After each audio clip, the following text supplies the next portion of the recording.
The coffee in Captain Jake Sullivan's cup had gone cold an hour ago, but he barely noticed.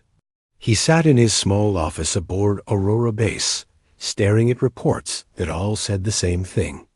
The war was not going well for anyone except the enemy. 3. Years had passed since the Vorthan Empire first appeared at the edge of known space. Nobody knew where they came from, or what they really wanted. What everyone knew was simple and terrifying. The Vorthans destroyed everything in their path. Jake rubbed his tired eyes and looked out the window at Earth below. The blue and green planet looked peaceful from up here. Down there, people went about their normal lives. They worked, laughed, loved, and worried about small things. Most had no idea that alien fleets were dying by the thousands just a few hundred light years away. The door chimed, and Lieutenant Commander Lisa Morgan walked in. She carried a tablet and wore the same worried expression that everyone had been wearing lately. "Sir, we just got a priority message from the Galactic Defense Coalition," she said, setting the tablet on his desk. "It's marked urgent and classified at the highest level." Jake picked up the tablet and activated it. The hologram that appeared made him sit up straight. Admiral Kethfer filled the air above his desk. The alien looked like a giant insect that had learned to walk upright and wear military uniforms. His 6 arms moved constantly, and his mandibles clicked when he was nervous. Right now, they were clicking very fast. "Captain Sullivan of the Earth, Defense Force," the Admiral began, his voice coming through the translation device with mechanical precision. "I am Admiral Kethfor of the Galactic Defense Coalition. I am contacting you on behalf of the Coalition Emergency Council." Jake had met aliens before, but never one this high up in the galactic government. The Coalition ruled over 200 different species across thousands of star systems. For their top military commander, to contact a human captain directly meant something very bad was happening. "The situation in the Outer Rim has become critical," the Admiral continued. "The Vorthan Empire has destroyed 73 star systems in the past 6 months. Our best fleets have been unable to stop their advance. Our most brilliant military minds have failed to find a solution." The hologram paused, and Jake could see the Admiral's mandibles clicking faster. Even through the alien features, desperation was easy to recognize. "Captain, the Coalition formally requests Earth's assistance in this conflict. We understand that your species has a reputation for finding creative solutions to difficult problems." Lisa raised an eyebrow at that. Jake knew what she was thinking. Creative solutions was a polite way of saying that humans did crazy things that somehow worked. "We have prepared a full data package with tactical information, fleet compositions, and analysis of Vorthan capabilities," the Admiral went on. "We need your people to review this information and provide recommendations for new strategies." Jake leaned back in his chair. The great galactic powers were asking Earth for help. Humanity had only been part of the galactic community for 50 years. Their technology was considered primitive by galactic standards. Their fleet was tiny compared to the massive armadas that the Coalition could field. Yet here was their top admiral, asking for human advice. "Admiral," Jake said to the hologram, knowing his response would be recorded and sent back, "we will need complete access to all tactical data, including classified information about Coalition capabilities and previous battle reports. And Admiral, if we agree to help, we do things our way." The alien's mandibles stopped clicking for a moment. "Captain, with all due respect to your species, your entire space fleet numbers fewer ships than one of our scout divisions. We simply need you to provide diversionary tactics while our main forces regroup for a final assault." Jake felt a slow smile spread across his face. Lisa had seen that smile before. It usually meant someone was about to learn something they did not expect. "Admiral, send us the data package. We'll review it and get back to you within 72 hours." After the hologram ended, Lisa sat down across from Jake's desk. Sir, do you really think we can help? I mean, they've got technology we can barely understand and fleets that could probably destroy our entire solar system. Jake stood up and walked to the window again. Earth turned slowly below them, blue oceans and white clouds swirling in patterns that had not changed for millions of years. Lisa, do you know why humans survived the ice ages when bigger, stronger species died out? No, sir. We adapted. We used tools. We worked together. And when the old ways did not work, we tried new ways. Sometimes crazy ways. He turned back to face her. The coalition has been fighting this war the same way they fight all wars. Professional, clean, efficient. Following the rules that worked against other civilized species. And that's not working against the Vorthans? According to their own reports, no. The Vorthans adapt to every strategy they try. They learn from every battle. They overcome every defense. Jake sat back down and pulled up the preliminary data that had come with the Admiral's message. But they're learning from predictable tactics used by predictable opponents. Lisa looked at the holographic display showing Vorthan ship movements. The patterns were complex, but organized. You think they haven't faced anything unpredictable yet? I think they haven't faced anything human yet. Over the next 3 days, Jake and his staff reviewed every piece of data the coalition sent them. The picture that emerged was both impressive and terrifying. The Vorthans used biological technology. Their ships were not built, they were grown. They could repair damage by regenerating like living tissue.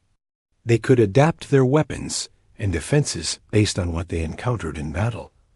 Most impressive and frightening of all, they learned. Every battle made them stronger and smarter. Tactics that worked once never worked again. Weapons that destroyed their ships in one battle became useless in the next as the Vorthans developed immunity. It's like fighting a disease that gets stronger every time you attack it, said Commander Amy Foster from the engineering course. She had been studying the technical data for 2 days straight. Conventional weapons become useless because they adapt.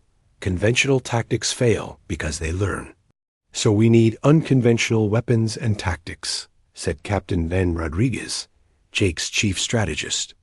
The question is, how unconventional are we willing to get? Jake looked around the conference room at his senior staff.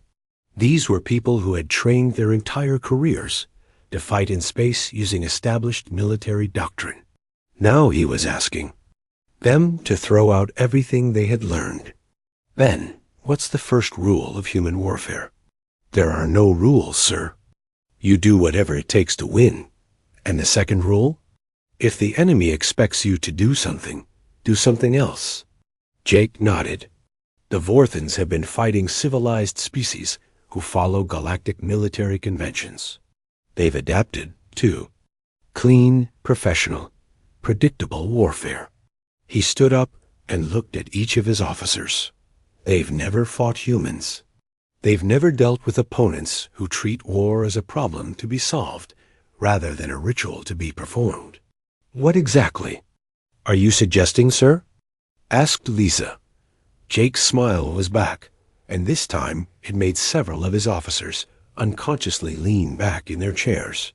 I'm suggesting we show the galaxy why humans have never lost a war when our survival was at stake. I'm suggesting we fight this battle the human way, which is messy, chaotic, unpredictable, and completely insane by galactic standards. Jake activated the communication system. Lisa, send a message to Admiral Kethfer. Tell him we accept their request for assistance. Tell him to prepare his forces for tactics they've never seen before. And if he asks what kind of tactics? Jake looked out at the stars, where somewhere in the darkness, an alien enemy was destroying entire civilizations with cold, efficient precision. Tell him we're going to fight like humans. 2 weeks later, Captain Jake Sullivan found himself in the largest military conference room he had ever seen. The Coalition dreadnought Eternal Vigilance was the size of a small city, and its main briefing hall could hold representatives from dozens of species. Jake walked into the room with his senior staff behind him. The sight that greeted them was like something from a science fiction movie. Beings that looked like walking crystals sat next to creatures that resembled giant squids.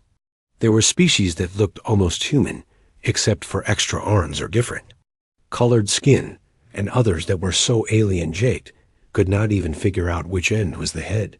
All of them were staring at the humans. Captain Sullivan, Admiral Kethvar's mechanical voice called out as they entered. "Please take your seats. We have much to discuss." Jake and his team sat at a table that had been specially designed for human physiology. Around them, the alien representatives continued their quiet conversations, but Jake could feel their attention focused on the newcomers. General Zixandra, whose crystal body refracted the room's lights into rainbow patterns, activated the central holographic display. A three-dimensional map of the galaxy appeared, with red zones marking Vorthan-controlled space. "The situation has worsened since we last spoke," she began, her voice like the sound of wind chimes. "The Vorthans have taken 14 more star systems. Their advance continues despite our best efforts to stop them." The display zoomed in on recent battle sites. Jake watched as the replay showed Coalition fleets engaging Vorthan bioships. The patterns were easy to see. The Coalition forces would attack using standard formations and tactics. The Vorthans would adapt and counter.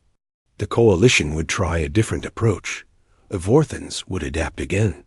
Eventually, the Coalition forces would be forced to retreat.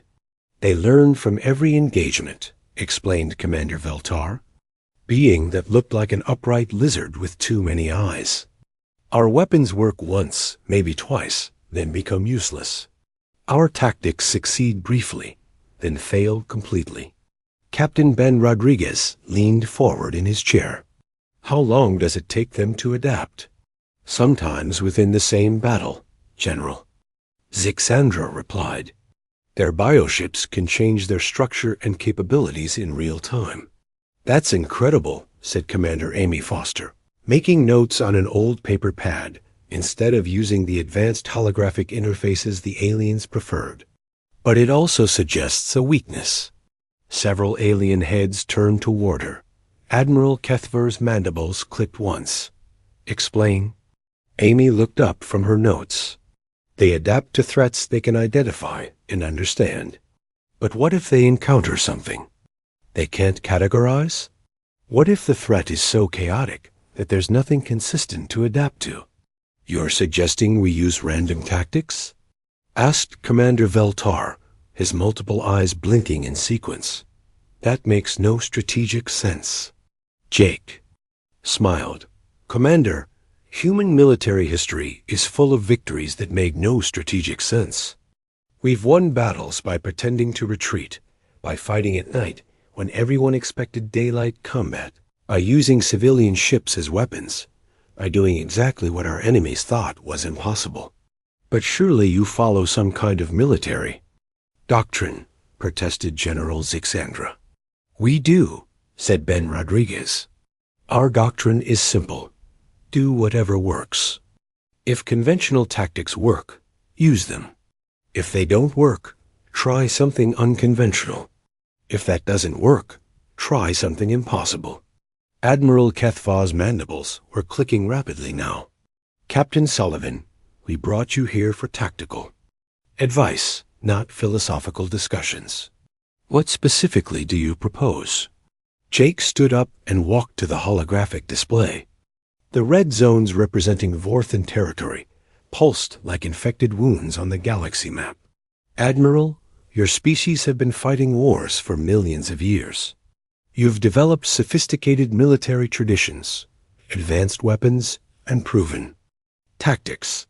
All of that experience has created predictable patterns.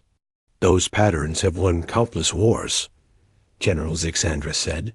her crystal form glowing brighter with what might have been irritation. Against other civilized species, yes, Jake agreed. But the Vorthans aren't civilized in the way you understand it. They're biological machines, programmed to adapt and overcome. They've been studying your patterns for 3 years.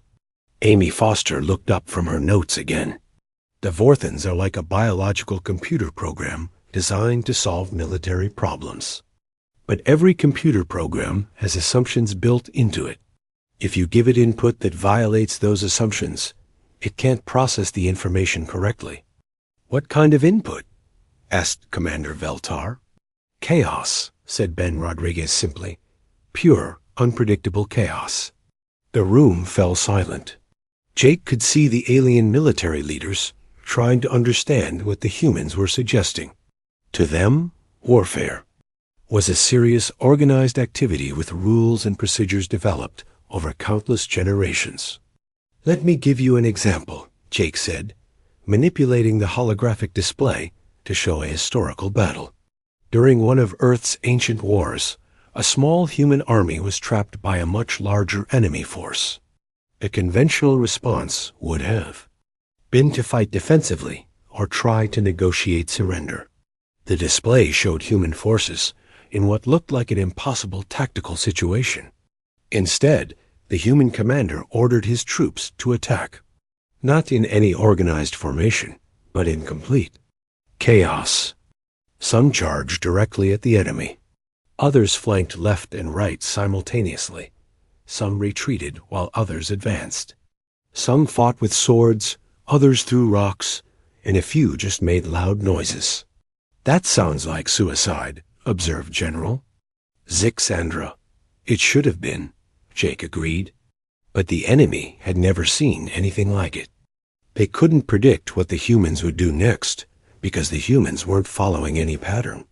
The enemy's superior numbers and organization became useless because they couldn't coordinate a response to something that made no sense.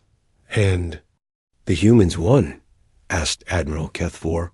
Complete victory. The enemy army scattered because they couldn't adapt to chaos. Amy Foster stood up and joined Jake at the display. The Vorthans are biological computers.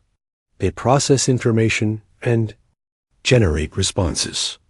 But if we give them too much conflicting information, or information that doesn't fit their programming, they might not be able to generate effective responses. You want to confuse them to death? Commander Veltar's multiple eyes were blinking. Rapidly. We want to overload their adaptive systems, Ben Rodriguez explained. Make them try to adapt to so many different things at once that they can't adapt to any of them effectively. Jake manipulated the display to show a theoretical battle scenario. Imagine a human fleet that fights differently in every engagement.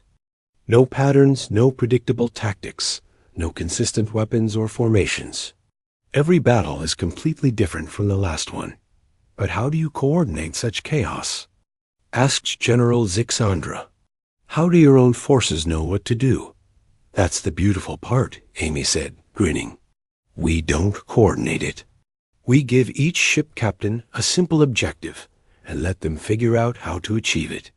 No central planning. No organized formations. No predictable responses. Admiral Kethfor was quiet for a long moment, his mandibles clicking slowly. You're suggesting we abandon millions of years of military evolution and fight like primitive barbarians. We're suggesting you fight like humans, Jake corrected. And humans didn't become the dominant species on their planet by following the rules. They became dominant by breaking the rules when necessary. The alien military leaders exchanged glances, communications passing between them in languages and methods the humans couldn't understand. Finally, Admiral Kethfor spoke. Captain Sullivan, the Coalition will authorize a test of your unconventional tactics. You will be given command of a small mixed fleet to engage a Vorthan force in the Kepler 442 system. How small? Asked Ben Rodriguez. 12 human ships and 40 Coalition vessels. Against a Vorthan biofleet of approximately 37 ships. Jake nodded. We'll take it. But Admiral, we do this our way. No interference, no second guessing, and no conventional backup plans. And if your chaos fails? Jake looked around. The room at the alien faces watching him. Some showed skepticism, others showed curiosity, and a few showed what might have been hope. Then you'll be no worse off than you are now. But if it works, the galaxy is going to learn something new about warfare. Which is? Jake smiled the same smile that had been worrying his officers for weeks. That sometimes the best way to win a fight is to make sure it's not really a fight at all. As the meeting broke up and the various species began filing out of the conference room, Amy Foster gathered her paper notes and looked at Jake. Double quote, sir. Do you really think this will work? Jake watched the alien military leaders through the viewing ports, their ships arranged in perfect formations that had been refined over countless generations of warfare. Amy, I think we're about to find out if chaos is really as powerful as we think it is. And if we're wrong, then we'll try something even crazier. Captain Danny Walsh had commanded the destroyer USS Defiance for 3 years, but he had never been given orders like these before. He read them again, just to make sure he understood correctly. Engage the enemy using unconventional tactics. No specific formations required. Use your best judgment. Primary objective: confuse and disorient the enemy. Secondary objective: win. His tactical officer, Lieutenant Sarah Martinez, looked up from her console. Sir, those have to be the strangest battle orders in military history. Strange times, strange orders, Danny replied, looking out at the other 11 human ships in their small fleet. Each captain had received similar instructions. No detailed battle plans, no coordinated formations, just a simple goal and the us. Freedom to achieve it, however they saw fit. The Kepler 442 system stretched out before them. Its third planet surrounded by the industrial platforms that had made it an important coalition manufacturing center. Or rather, that had made it important before the Vorthans arrived.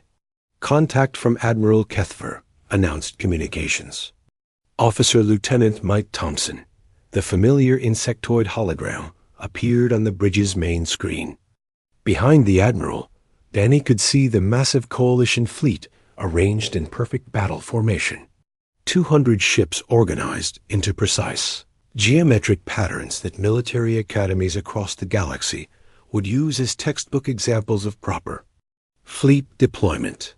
Human vessels, maintain your position in the rear guard, the Admiral commanded.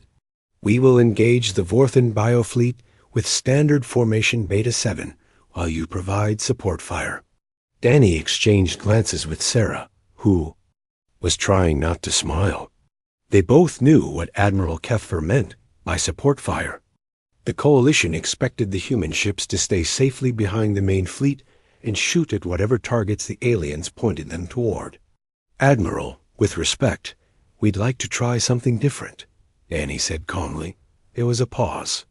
Captain Walsh, this is not the time for experimentation. The Vorthans have 37 bioships in that system. We cannot afford to take unnecessary risks. Understood, Admiral. Beginning our attack run now. Before the Admiral could respond, Danny cut the communication and turned to his crew. All stations, prepare for combat. Sarah, signal the other human ships. Tell them it's time to show these aliens how humans fight. The 12 human ships broke formation and began what could only be described as the most chaotic military maneuver anyone in the galaxy had ever witnessed.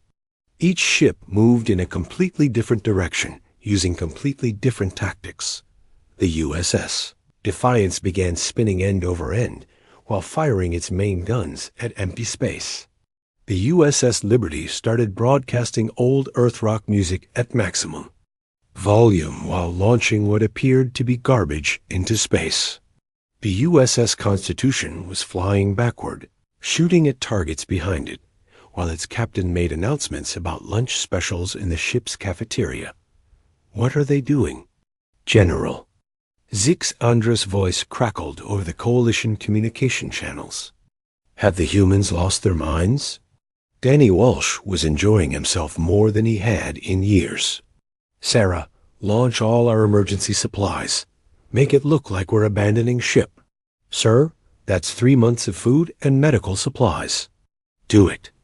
And make sure some of those crates have flashing lights on them."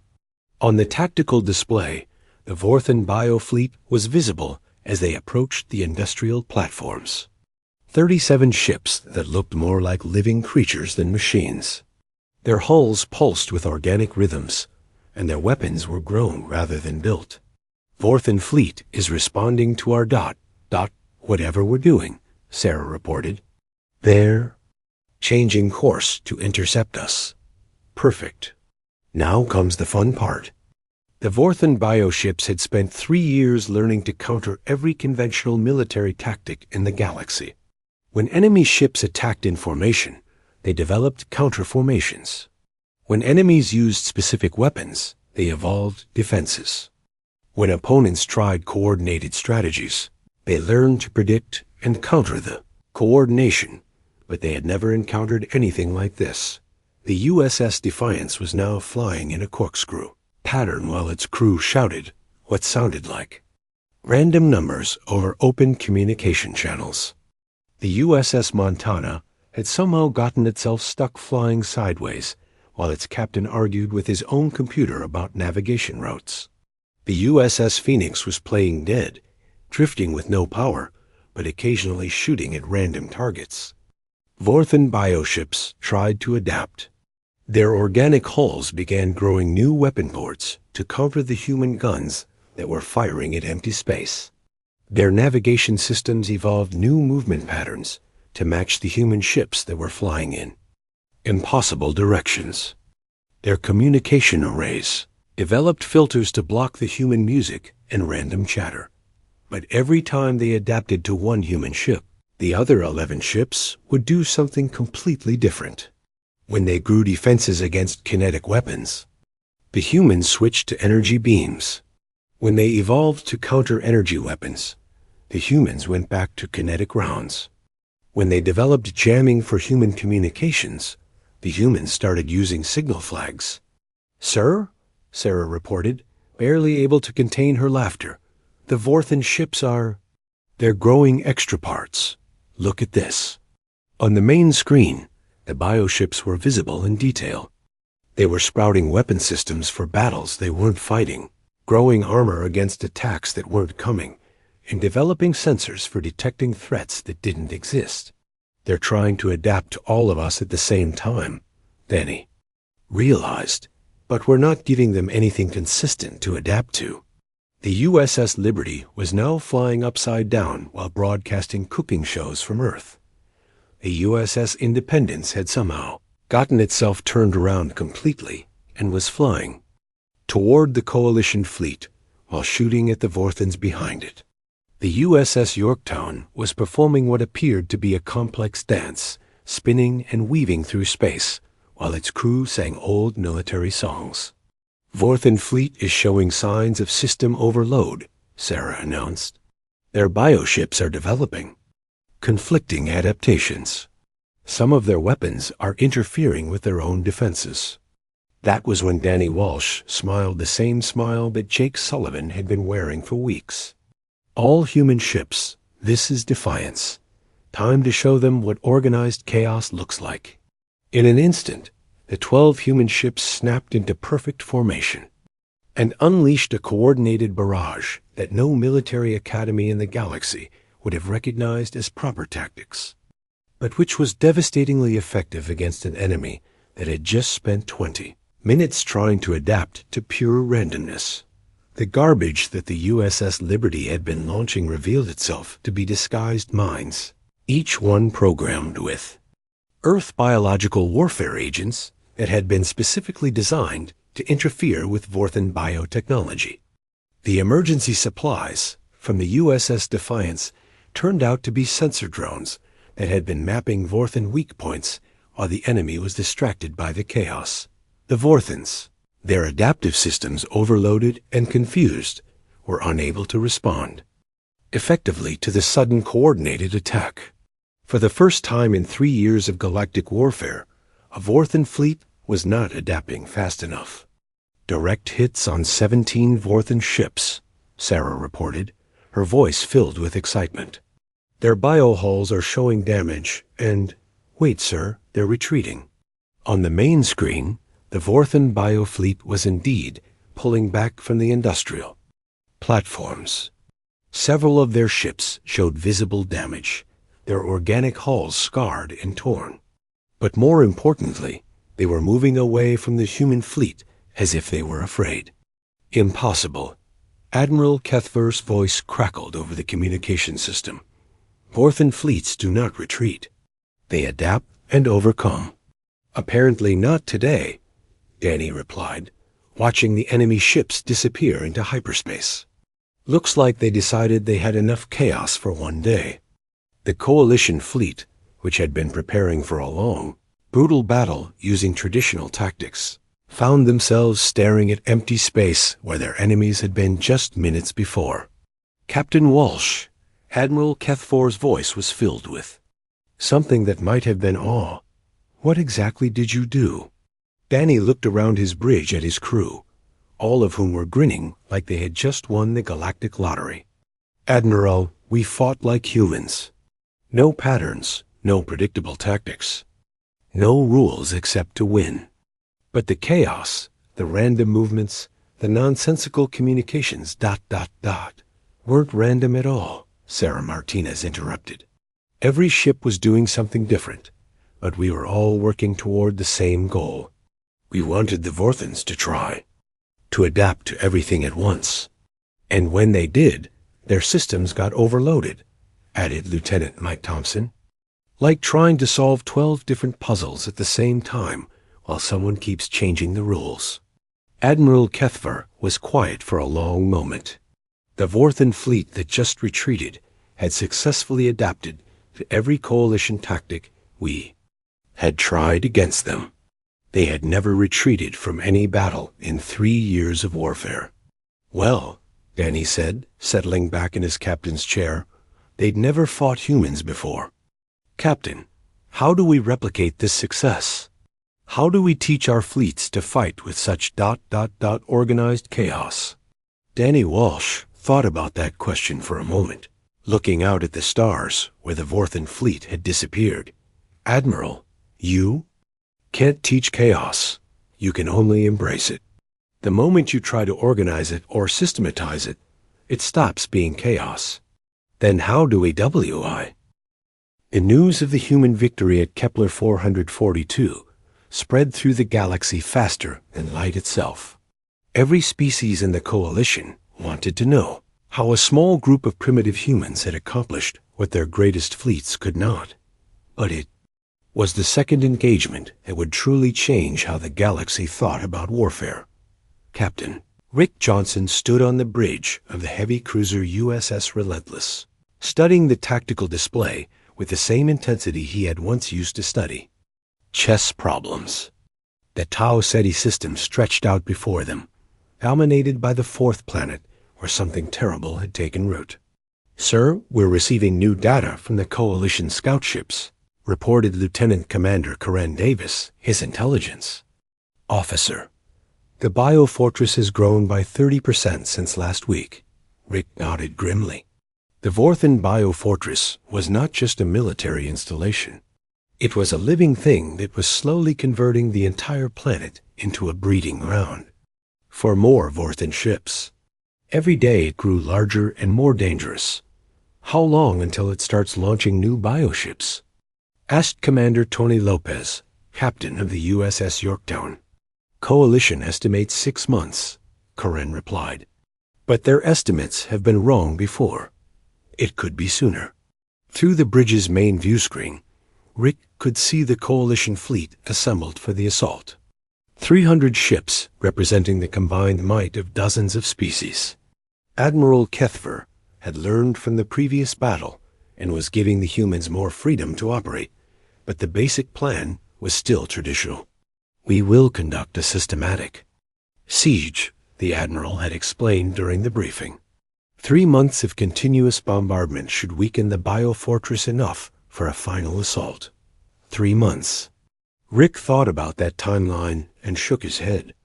In 3 months, the fortress would be even stronger, and there was no guarantee that conventional bombardment would work against something that could adapt and regenerate. "Sir, incoming transmission from Admiral Kethfer," announced communications. Officer Lieutenant Paul Martinez. The insectoid hologram appeared on the bridge, his mandibles clicking in what Rick had learned was a sign of nervousness. "Captain Johnson, our long-range sensors show the biofortress is beginning to develop new defensive measures. We may need to accelerate our timeline." "Admiral, my team has been studying the fortress data. We have a different proposal." There was a pause. "What kind of proposal, Captain?" Rick took a deep breath. "We want to crash the USS Yorktown directly into the biofortress. But first, we want to fill it with every Earth pathogen, virus, and biological warfare agent we can synthesize." The silence that followed was so complete that Rick could hear the hum of the ship's engines. "Captain Johnson," the Admiral said finally, "that is the most insane proposal I have ever heard." "You want to destroy one of your own ships?" "Not destroy, Admiral. Weaponize." Before the Admiral could respond, Dr. Helen Kim's voice came over the communication system. "Admiral, this is Dr. Kim, Chief Medical Officer of the Human Fleet. I've been studying Vorthan biotechnology for months. We've identified several critical vulnerabilities." "Explain," the Admiral commanded. Helen's hologram appeared next to Rick's image. "The Vorthans are biological machines, but they're not truly alive in the way we understand life. They're more like very sophisticated computers made of organic material, and like any computer system, they can be infected with viruses." "You want to give them a disease?"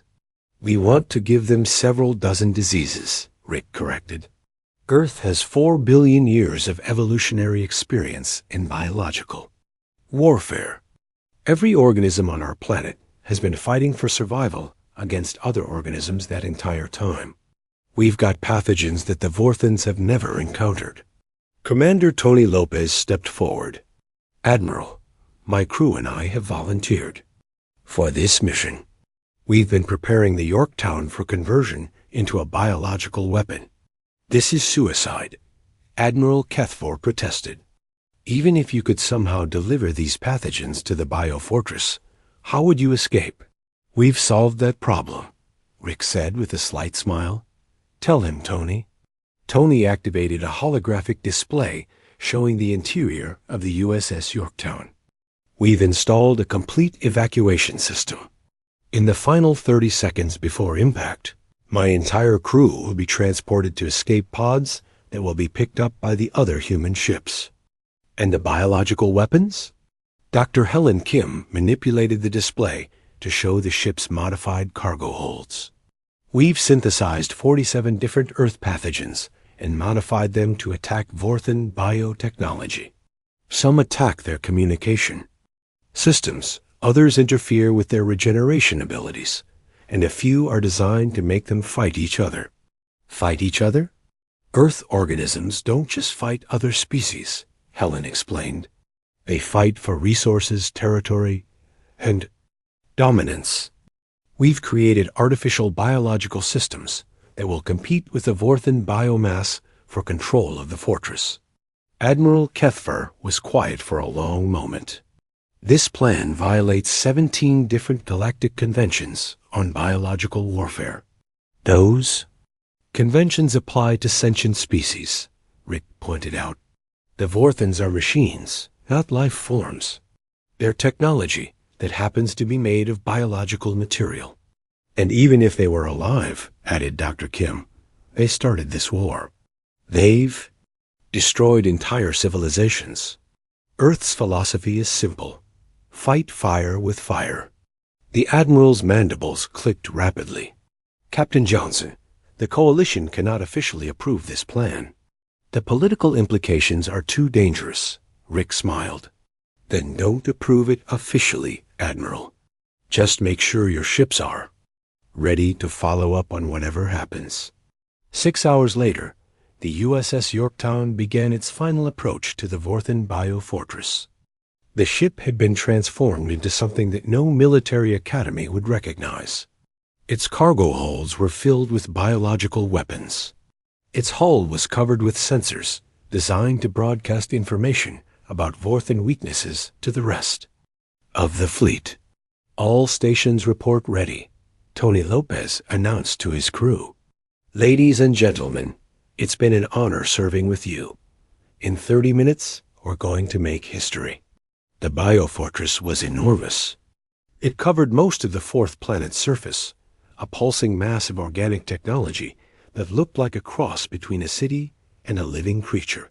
Defensive systems tracked the approaching human ship, but they seemed confused by its approach. Vector, they're not firing, reported the Yorktown's tactical officer. I think they're trying to figure out what we're doing. Let them wonder, Tony said grimly. Helen, are the biological packages ready for deployment? Dr. Kim's voice came through the ship's communication system from her position in the medical bay. All 47 pathogen variants are armed and ready. The moment we breach their outer hull, they'll be released into the biofortress's internal systems. The Yorktown continued its approach, flying straight toward the heart of the massive biofortress.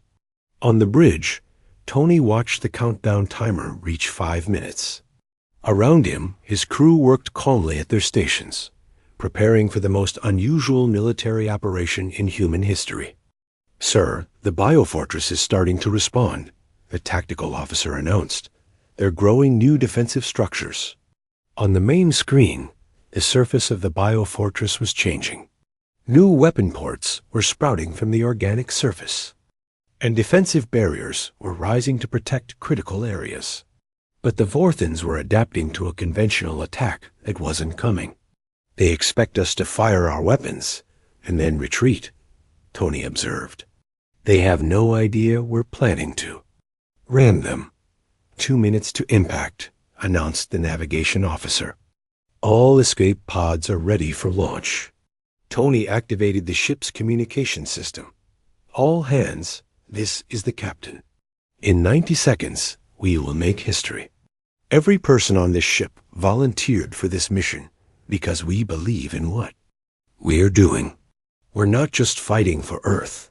We're fighting for every species that the Vorthens had destroyed.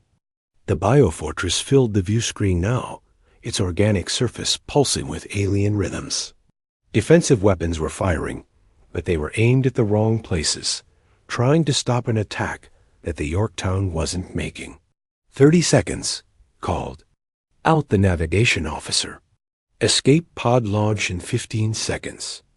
Tony looked around his bridge one last time. It's been an honor, people. See you on the other side. Escape pods launching now, announced the tactical officer. The bridge crew vanished in flashes of light. As the emergency transport system moved them to escape pods that immediately launched toward the waiting human ships. Within seconds, the USS Yorktown was flying itself toward the biofortress. Guided by its final automated systems. Captain Rick Johnson watched from the bridge of the USS Relentless as the Yorktown struck the biofortress. The impact was spectacular, but not in the way anyone expected.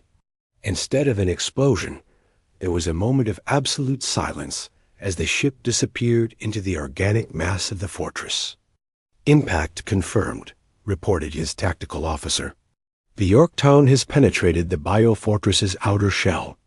Now we wait, Rick said quietly. The effects began almost immediately. Dr. Helen Kim had designed the Earth pathogens to work fast, and the Vorthen biotechnology had no defenses against organisms that had evolved over billions of years to be the most efficient killers in the known universe. Sir, we're detecting massive internal changes in the biofortress, announced Lieutenant Commander Care. Admiral Jake Sullivan stood on the bridge of the USS Enterprise, humanity's newest flagship, and looked out at the largest fleet ever assembled in galactic history.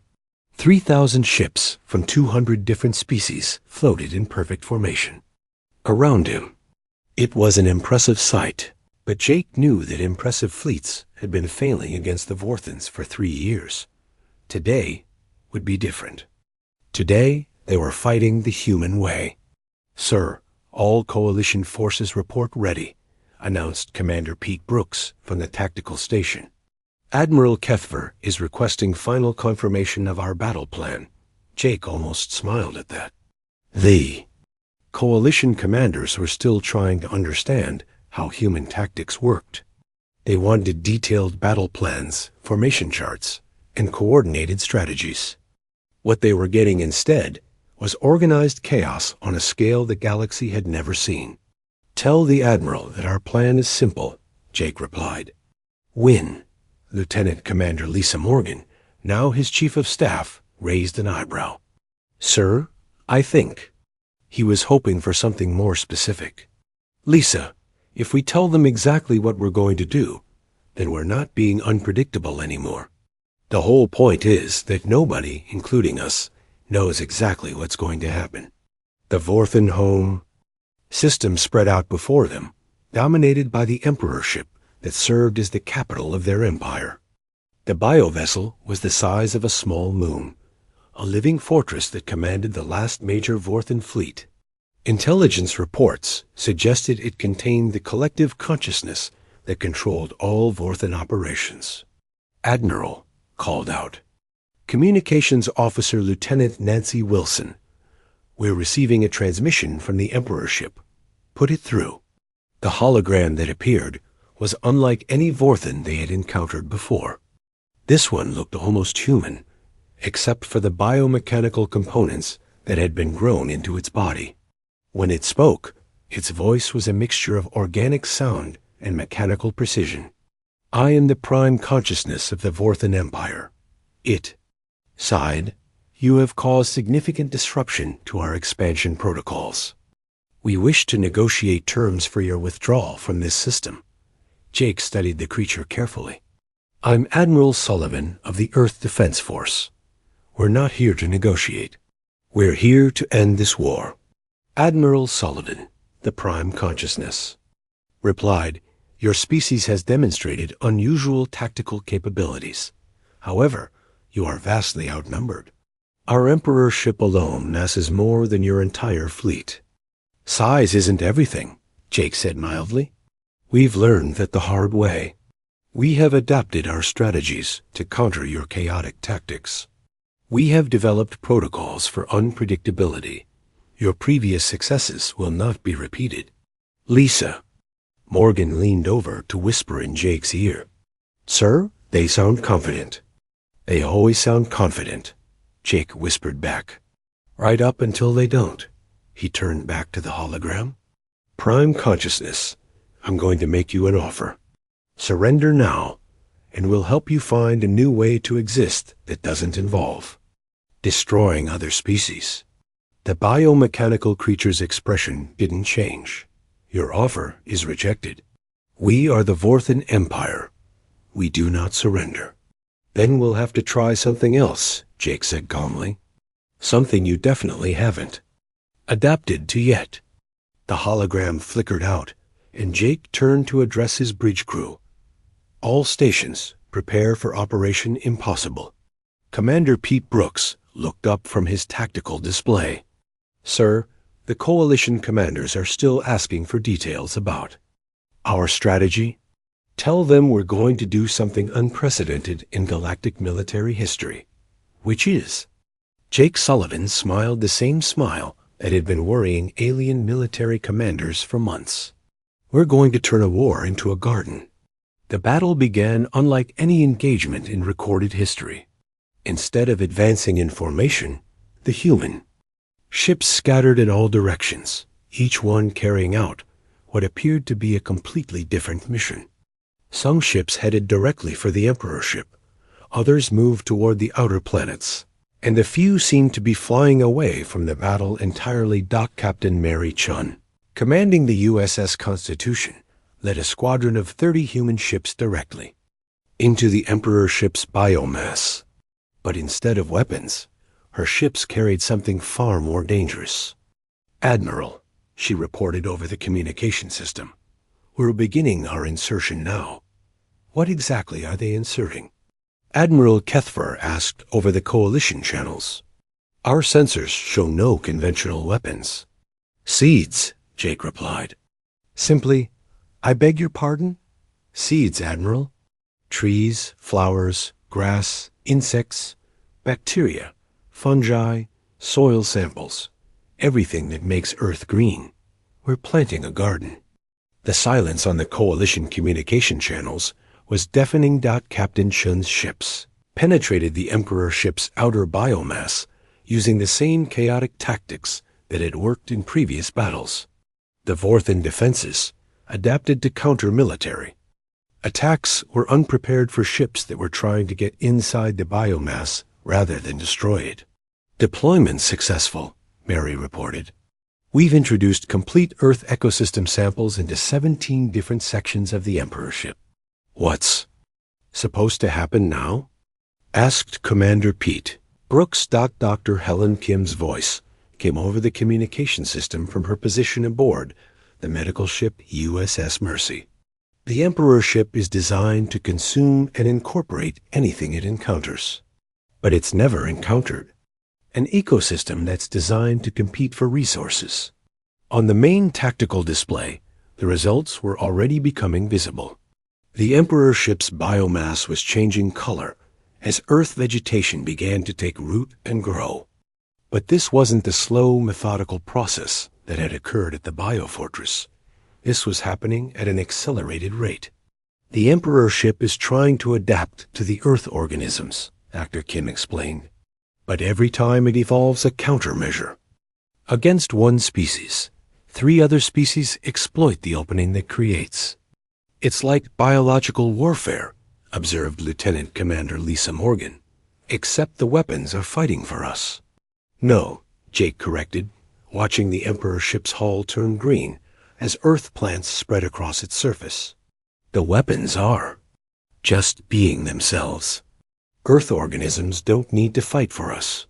They just need to do what they've been doing for 4 billion years, which is survive, grow, and outcompete everything else." The changes accelerated rapidly. The Emperor ship, designed to be the ultimate expression of Vorthan biotechnology, was being transformed by Earth's ecosystem into something entirely different. Trees grew from weapons ports. Flowers bloomed across communication arrays. Grass covered what had once been armor plating. "Admiral," Captain Mary Chun reported, "we're detecting massive systemic changes throughout the Emperor ship. Their central consciousness appears to be adapting to the Earth organisms." "Adapting how?" "I think it's learning to be alive instead of just being a machine." The remaining Vorthan fleet, faced with the sight of their Emperor ship being transformed into a garden, began to behave in ways that no military analyst could have predicted. Instead of attacking, they started approaching the Earth ships. "Sir," announced Communications Officer Nancy Wilson, "we're receiving surrender requests from 18 Vorthan bioships. They're asking for ... seeds." "Seeds?" "They want to become gardens too." Jake stared at the tactical display, trying to process what he was seeing. The Vorthan Empire, which had spent 3 years conquering the galaxy through superior adaptation and evolution, was surrendering because they wanted to become plants. "Admiral." Admiral Kethver's voice crackled over the communication system. "What exactly have you done?" "I think," Jake said slowly, "we've accidentally started a revolution." Over the next several hours, the transformation continued. The Emperor ship became a floating ecosystem, its biomass converted into rich soil that supported Earth vegetation and provided habitat for Earth animals. The Vorthan consciousness that had once controlled an empire found itself managing a garden. instead of commanding an army. This is unprecedented, reported the Coalition's chief scientist. The Vorthan biotechnology is not being destroyed. It's being integrated into a functioning Earth ecosystem. They're not dead, Dr. Helen Kim added. They're just different. The Vorthan consciousness is still there, but it's focused on growing things instead of destroying them. Captain Mary Chun, now aboard the transformed Emperor ship, sent regular reports about the changes taking place. Admiral, the Vorthans are asking for agricultural advice. They want to know how to grow better tomatoes. Tomatoes? Apparently, their biomass is excellent soil for Earth vegetables. They're discovering that creating life is more satisfying than consuming it. Within a week, the entire Vorthan fleet had undergone the same transformation. Ships that had once been instruments of war became traveling gardens, spreading Earth vegetation across the galaxy. The Vorthan crews, their consciousness evolved beyond pure machine logic, found themselves becoming farmers and gardeners. Admiral Sullivan, the being that had once been the prime consciousness, appeared on Jake's screen again. But now, instead of biomechanical components, it was covered in flowering vines. We wish to express our gratitude. For what? For showing use what we could become instead of what we were. We had forgotten that existence could be about creation instead of consumption. Jake looked out at the former Vorthan fleet, now a collection of flying gardens tended by beings who had discovered the joy of growing things. What will you do now?